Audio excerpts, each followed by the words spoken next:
going to check out, again, another new business, but one that's not exactly selling natural wine, but they're selling something else that's natural, right? Yes, which what a huge operation they have there. So that was very interesting to see as well. It was really nice to sit down with Rob. Well, let's go check them out. CNA Stores, here we come. Everybody, this is Rob DeFazio with CNA Stores, and we're here today to hear about the business. You have multiple locations, lots of different products, lots to talk about. Thanks for having us in today. Well, thanks for coming in. I appreciate it. Appreciate the opportunity. Tell us a little bit about your background, how you got started in this business. Actually, maybe start with, tell us about the business. So CNA Stores, veteran-owned business. We're a cannabis shop. We're in the process of doing, we've got 2 retail stores. We're opening our cultivation site in Amesbury. I got into the industry. I actually was in the military. I was in the nuclear power program for the Navy. And when I got out of that, I went into data centers. And I kind of grew up through the Y2K, the .bombs, .coms, whatever you want to call them. All the way up until about 2018. I had started my own business. I had 2 veteran-owned businesses that worked in the data center industry. And my son was graduating from college, said, "Hey Dad, they've made cannabis legal in Massachusetts. Let's get into that at the beginning like you did in data centers." And I'm like, well, let me take a look at it. And I started looking and originally did a little bit of investing, but then I kind of saw that it was taking off and my son was graduating, so I said, come on, let's go do it. Great. So it's kind of a family business from that standpoint. My son's the manager of our Haverhill store, we've got a lot of friends and family. I kind of think of CNA Stores as one big extension of my family. And it's the culture that we're trying to create is to have that family type environment to where, someone needs help. If your brother or sister, you don't question it, you go and do it. And that's kind of what we're trying to create in this work environment here with what we do. And it was interesting because, one of my conversations I remember having with my wife was saying, look, it's coming to Amesbury, whether we do it or not. I said, I would like to be the one to control it because if it doesn't work, I can shut it down. Yeah. I said, so why not do it? She's like, well, and I'm like, him and Han, and I said, what's the worst that could happen? And she's like, well, I guess, if you're controlling it, then it'll hopefully turn out good, and if it doesn't, she's like, I know you'll shut it down. And I've got, all my kids grew up in Amesbury. I've been living there since 2003. I've got my son Shay's 16, he's in the high school, and my 2 kids graduated from Amesbury High School. They've gone on, and my 2 older kids have gone on and graduated, from college, and now my son works with me here, and my daughter's got her own business, but it's been an interesting, I'd say 3 years from when we started this to where we're at now. Great. Never thought it would take that long, but I guess, in the long run, it'll turn out good, So you live in Amesbury. Yep. You're raising your family in Amesbury, and your business is at 77 Macy Street. Yep. Right, great. Right by the Irving Station, Rocky Hill Road. Yep. There. Right as you come off 495. We're the first building on the right. So you have 3 locations. We have 2 locations. 2 locations. Well, we technically have 2 retail stores and then a cultivation site. Cultivation site's on South Hunt Road. We're in the process of building that out right now. So that'll allow us to grow and sell our own cannabis products, from manufactured edibles to pure flower and pre-rolls and things of that nature. And tell us about your typical customer. Believe it or not, our typical customer is the average customer is about 47, 48 years old. Mature, hardworking adults. It's interesting to see how, we get people coming in here that are 70 plus. I think last week we had an 88-year-old come in when I was working out front, and to me, it's amazing because you would think you would get the younger generation. You do still get those, but because of the prices, they're not really able to afford a lot of it to some degree. But you still have those, a good mix of customers that come in, and it's funny because it's a lot of people that, haven't tried it before or tried it back when they were in college 20, 30 years ago. And, they come in and I tell my employees that it's not turnstile. We don't care how fast or how long they take. We need to create that experience, right? So that when they come into our stores, they feel like they're welcome, they get all their questions answered, and we're not rushing them out the door. So again, it's just trying to create that whole experience as you come in. If you kind of look at our stores when you come in, it's a natural woods kind of nice and welcoming. We get music playing, you get a great vibe, and our staff. I look at our company as the most important person in our company is the bud tenders helping our customers, because if they don't do a good job, then our customers From an education to personality to being nice, and inviting, and then just getting to know them. It's kind of like when I remember, like Norm in Cheers, right? Where they walk in, hey Norm, that's what I want. When people come in here, our staff know those people, and they're like, hey, we got a new product in. Try this, try that. The new strain of marijuana. Let's try that one.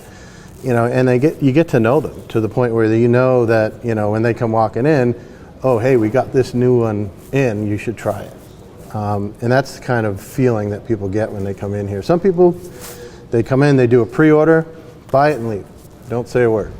But a lot of them, what we're finding out is that they want to talk. They want to understand what's out there, what's new, what's good, what's bad. So there's a whole consulting aspect to it. Yeah. So the people that you have behind the counter are educating and determining the best product for the customer. Yeah, and in most of the cases, it all depends on their experience level, right? Not our bud tenders, but our customers, whether they've tried it before or not. So worst thing you want to do is have a customer who's never smoked before come in and they say, I want to buy something that's the highest THC. You don't want to ever do that, because what you'll probably end up doing is they'll get extremely paranoid because they have never smoked it before and they don't know what to expect, and they never come back, and you lose them as a customer and potentially to the cannabis industry altogether. So you start them off with a lower THC, ones that have good flavor and terpenes and things of that nature, to help them ease their way into it, so they don't get that anxiety associated with them thinking that everybody thinks I'm high. Oh my goodness! So it's a relatively new industry. So there's a lot there for you to educate people. There is, and it's interesting because we all our employees have to go through training that the state requires, but we take it a little bit further and we get them certified in some cases as master cannabis certification that's put out by the Cannabis University. So they get a master's certification which teaches them all about edibles. It teaches them all about how to make edibles, all the different types of strains, the history behind cannabis, the laws associated with it. It's a lot of great information, and how it how it impacts you from an indica standpoint, sativa standpoint, or certain, like people want to sleep, you don't give them an indica, you give them a sativa, you give them an indica. And what they can use to help them with, even from that standpoint, sleep, anxiety and, other things, pain and whatnot. So it does a lot of good. Like for example, my mother has early onset of Parkinson's disease and her hands shake. I got her a 1-to-1 tincture, which is one for every milligram of THC, there's a milligram of CBD, and that stops her hand from shaking. Interesting. And is it the cure? No, because a couple hours later it starts shaking again. But she can actually have dinner with us and not spill her wine as she's taking a sip, which is great. it gives her a better quality of life and things of that nature. So there's a lot of healing and good that comes from cannabis in that aspect. Yes, we're recreational stores, but at the end of the day, it's the same plant, whether you go to a medical store or a rec store. And the only difference is your taxes. You pay more in tax on the recreational side than you do on the medicinal side. So that's really interesting. How many employees do you have with the two stores? With the two stores, we're up to about 32 employees. Okay. Yep. Full-time, part-time? Most of them are full-time. I think we have maybe 2 or 3 part-timers right now. And what made you want to open in Amesbury? One, because it was coming. Besides the fact that you live there. Well, I lived there and it was coming there, but I had another business that I ran out of downtown Main Street in Amesbury. We were in the old post office building, and I had sold that business. I'm old enough to remember when that was the post office. When I sold that business, that's kind of where I said, let's do something else. And I was 46, so I'm like, I got to do something, and that's, my son came up with the idea, and we saw the location, and we said, let's do it. So Amesbury, its location, it's kind of hard on location-wise, because you have to find a landlord that owns the building, because it's not legal federally, so you can't just go anywhere. Like, we tried to go into where Papagino's was, over in Stop and Shop, and that building has a mortgage on it, and because it does, it's the bank, and they're backed by the FDIC, so they couldn't lease us space. So it was interesting to see what was available. There was really 2 spaces, and guess what? ATG's in one, and we're in the other. Right. And that's how it kind of landed from that aspect. And Amesbury, it's where I live, so that's why we're doing our cultivation site there, and we're doing our retail there. Great. What's the expectation on when the cultivation space will open? We started demo. We're at the point, probably, I'd say this time next year, we'll be growing flower and selling it. So about a year from now. Great. So what are your future plans? More stores? Any expansion plans? So we have, in the industry, you can only have 3 retail stores. We have 2, Haverhill and Amesbury. We're looking for our 3rd one in Boston. We've got a location in Dorchester that we've secured. We're also looking at another location in Seaport District. We're also, one of my employees, we're getting him set up as a delivery company so that we can actually do deliveries if needed. So a lot of different things. We've got 144 acres in Winchton, Mass. that we're going to do another cultivation site at. We're going to take about 20 acres to do the cultivation site. The rest of that will be for veteran housing. So we're going to create our own workforce by our cultivation site. So not only will they have a place to live, but they'll also have a place to work. So it's kind of an interesting... That's fantastic. Yeah, and it's great because we've partnered with Terry O'Reilly and Dave Jensen. They own the property. They're both ex-Bruins players. Right. Great guys, and see, I'm old enough to know that too. I met them because our lobbyist was working with another company doing tiny homes for veterans down in Milford, and she said, "Hey, you're on the board at VNOC here in Haverhill, housing, for homeless veterans, and can you talk to these guys and see what they're looking at?" And I said, "Yeah, sure." And I talked to them. And the person who was making the tiny houses said, "Hey, you got to talk to these guys out here in Winchton." So I started chatting with them, and they started, "Hey, we want to do tiny homes, this, that, and everything." And I told them what I did, and they're like, "Hey, I think our property is zoned for that." Great synergy. Yeah, and it was just, you kind of, sometimes, you get lucky, right? Things just kind of come together, And to me, the definition of luck is when someone prepared meets an opportunity, right? So that opportunity popped itself up, and I said, "Hey guys, let's see what we can do together."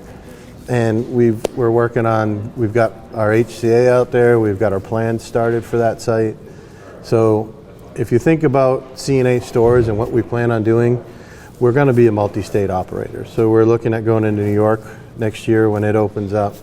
I want to take this business to the point where it as far as it can go, but we're trying to create a brand that's kind of synergistic around, helping veterans and communities to providing top quality. You don't want to be the well vodka in the bar. You want to be the top shelf like Grey Goose. And that's kind of where I look at it, that's where I think we are trying to drive CNA Stores, is to drive that quality, and it was funny because when I worked in the data center industry, I worked for Google, Facebook, Amazon, all those big guys, and I go into the meeting and say, yeah, I'm from Amesbury, Massachusetts. They're like, where the heck is that?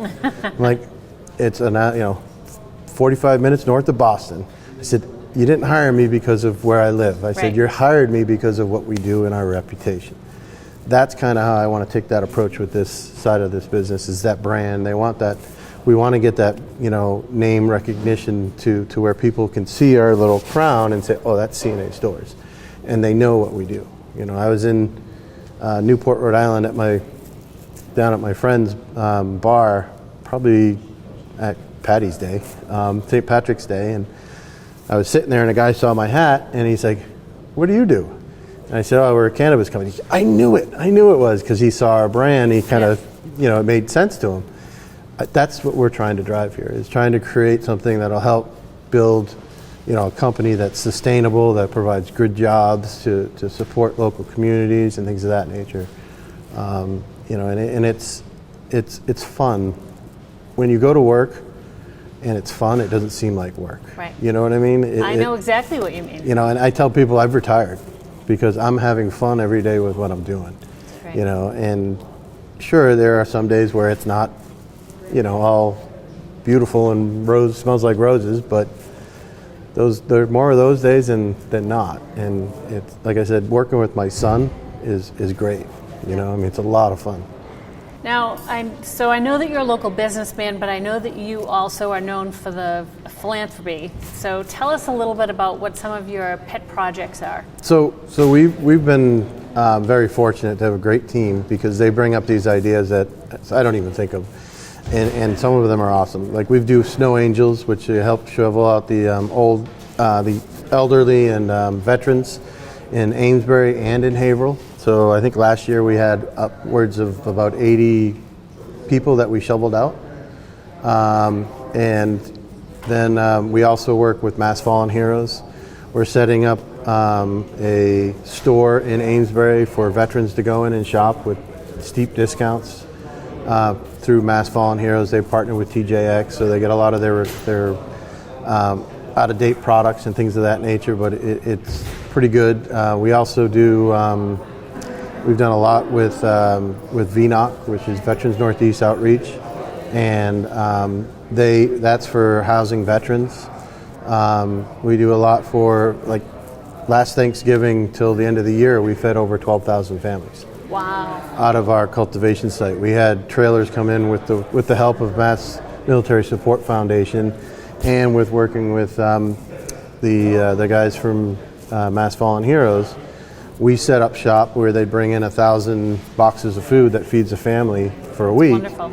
And we would distribute out of there, to the point where we were actually bringing them down to some of the nonprofits, and so they didn't have to come pick them up. To the point where we even had individuals driving up and grabbing meals. Great. So it's a lot of fun when you help people in ways when they don't realize it. Like one of the big things I do is the Pan Mass Challenge. So I'm on Team Lungstrong, which is Diane Legg, and that's a nonprofit in Amesbury. And we've got, I think, over 88 riders riding the PMC. And that's a significant amount of money every year that we were almost, I think she's risen about $4 million. It's incredible. It's insane.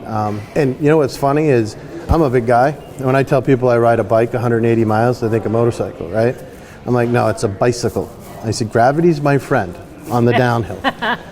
But I get to the finish line, and Diane's been there already 2 hours ahead of me. She's got stage 4 lung cancer.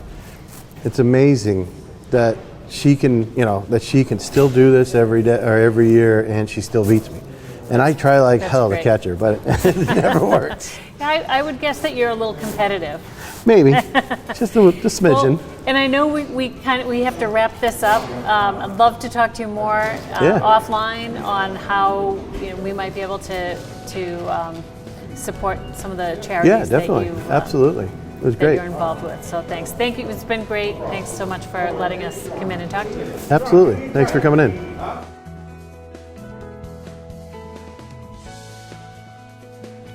Rob's pretty interesting.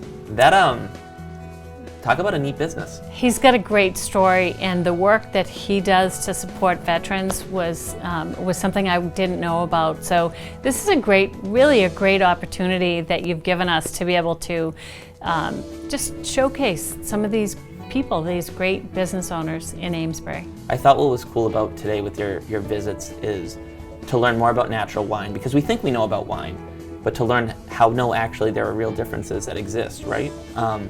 But then to also learn about cannabis, which we hear a lot about in some communities. I live in a community where it can be a really hot topic, and Amesbury has already allowed 2 retail cannabis businesses, including CNA Stores, to open, and I think the economic benefits have been great. I think that we just saw, kind of again a sneak peek behind that brick wall of all of their philanthropic efforts, how they drive so much activity and money and energy behind a lot of the groups, the nonprofit groups we care about. It just talk about community. Yeah, it's really great. And what I have found very interesting is all of these business owners have such a knowledge of the products that you can go in and really learn about what their offerings are. Well, I know that we only give them a snapshot, give you as viewers a snapshot, and Janet, we spend a lot of time with these business owners. If people want to learn more, they certainly can go, and we encourage them to go check out those stores. Absolutely. And talk to those people. But I'm grateful that you do this. I'm grateful that Amesbury and share Community these clips because people will come from surrounding areas to come to Amesbury, to come to these businesses, and that's what we want to. That's true. Share them. Right? Help promote them. Great. So thank you, Faulkner Commercial Group. You and your team are fantastic. Amesbury Community Television. They have a lot of patience with us with all of this editing that goes into this. And then, of course, our friends at Mountaintop Landscaping. Thank you for helping, again, give us that sneak peek behind the brick wall and show more of the community what our business owners are doing. Great. Thank you. Thank you.